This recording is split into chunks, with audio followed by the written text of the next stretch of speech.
Hey all, Altarian here with another Eaglemoss review. Today we'll be taking a look at the USS Equinox.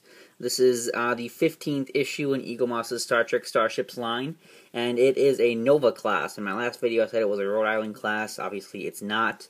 It's a Nova class. I was just thinking of the USS Rhode Island, which is another Nova class ship. So this is, like I said, the 15th issue. It's the only Nova class ship that I know of that actually exists that you can buy, which is really cool, and this is a really awesome version of that ship.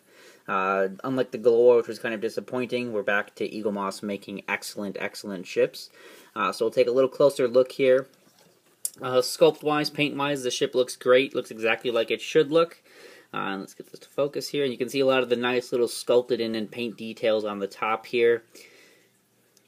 Especially in this little area, there's some nice sculpted on details. You can see all the little escape pods and all the little painted on things on the top of the saucer here. One thing that the internet kind of blew up about on this is that in the Equinox name, it's actually a D instead of an O.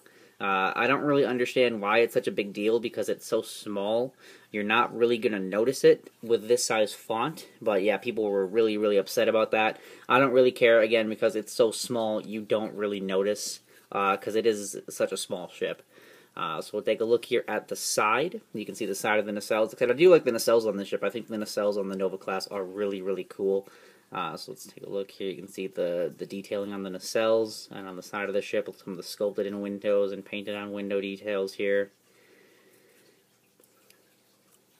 And we'll come around to the front. You can see the deflector. And this, I'm assuming it's a secondary deflector on the front here. But you can see a lot of the nice little details on this ship. Other side, pretty much the same. Really nice details. And then from the back, really nice looking ship. Like I said, this is another one that I was really excited for just because it's another Federation ship that you really can't get anywhere else.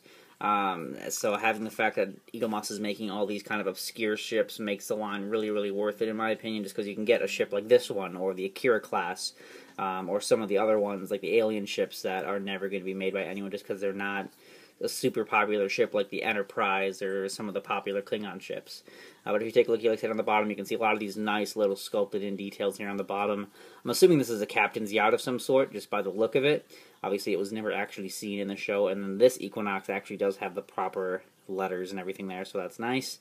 And here we can see the deflector is really cool looking, kind of looks like Voyager's deflector. And yeah, this is, like I said, this is a really nice looking ship. I am very happy with the Equinox. It's a very cool looking ship. I've always liked the Nova class. I've always thought it was kind of cool.